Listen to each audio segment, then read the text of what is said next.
You may not know it, but Chattanooga Ghost Tours has been named one of the top 10 ghost tours in the United States by both TripAdvisor and USA Today.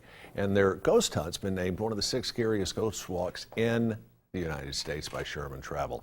Telling us more about that is Amy. Amy is the owner of Chattanooga Ghost Tours, and you brought along Jessica Ferguson, who is one of your tour guides, one of your tour leaders. And you have something here on the desk, and I have no idea what that is. This is called an obelisk. Besides our tours, we also do ghost hunts that are more like the investigations you see on TV with all the equipment. This piece is one we sort of feature because it talks. And you know, when I first heard of it, I thought, oh, that's just some gimmick that's rigged up to spit out random words at random intervals. Right. It has answered so many questions appropriately. It has at times given people's first and last names, counted our groups. Really? You know, people tell us that their dead relatives, you know, have talked to them on it. So it's pretty cool. All right.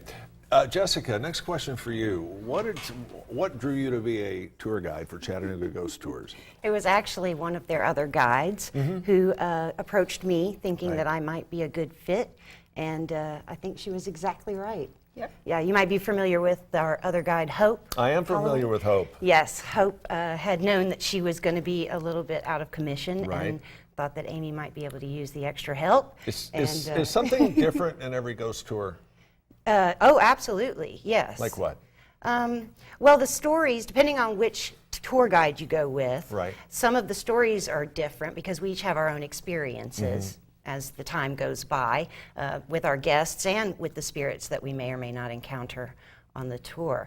And then, of course, we have different types of experiences that you can have with us, not just tours, but also ghost hunting, which is when you get to bring along some equipment. That's right. How did you come up with the idea of founding Chattanooga Ghost Tours? Well, you know, when I decided to retire from practicing law, my kids and I had always said, why doesn't Chattanooga have a ghost tour? We love taking those other places. It's a great way to learn about a city. It's a lot of fun. Sure. So I decided to do some research and see if there was enough to make it worth people's while to, you know, to do a ghost tour here. It turns out there's an abundance of ghosts in Chattanooga. So I did, you know, went to the library, did a lot of research, and that's how we came up with that. This is a lot more fun. For the skeptics, you say there's a lot of ghost tours, a lot of ghosts rather in Chattanooga. Right.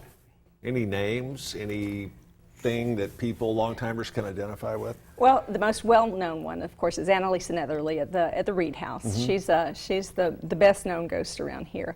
There at the Hunter Museum, where we have a stop on our original tour, is oh gosh, I just blanked out on her name. Oh no. A well-known society ghost. Right.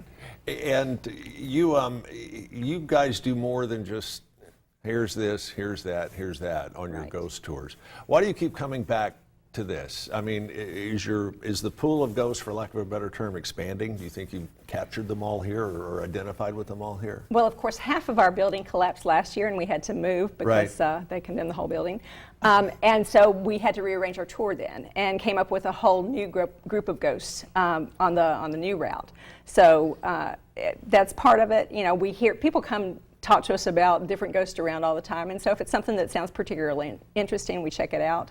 There are certain places where people start getting more ghost pictures, and so we kind of push those places too while that's going on. Do you get a lot of skeptics? Absolutely, and we love them. How do you overcome that? Just do what we normally do. Present the evidence that we have and tell them the stories about the people and where we get our information, and then we allow them to go and decide on their own. Yep, the people that occasionally get touched during the tour or have some really cool photos show up, and by the end of the tour they're no longer a skeptic. We love those people. They're our favorites. Sure, I bet. And how long has Chattanooga Ghost Tours been in existence? 11 years. We started in 2007, so. It's fascinating. I've not had the opportunity to take the tour, but I do want to do that one of these days. We'd love to have you come be our guest. I'm not one of the skeptics. I would like to go see and watch what the other people do. You know, even with the locals, every time we have locals at the end of the tour, they're telling us, wow, we never knew that. So even with locals, even if you don't believe in the ghosts, you're going to have a great time. I have no doubt. Tell us how we get in touch with you if we would like more information. Our reservation number is 423-800-5998. Our website is ChattanoogaGhostTours.com, and we have a ton of information on there. All right. Amy, Jessica, thanks to you both for joining us here this morning. We hope you get a lot of reservations in for a long time to come. Thank you both. Thank you so much. Stick around. We have more of Let's Chat coming up right after this.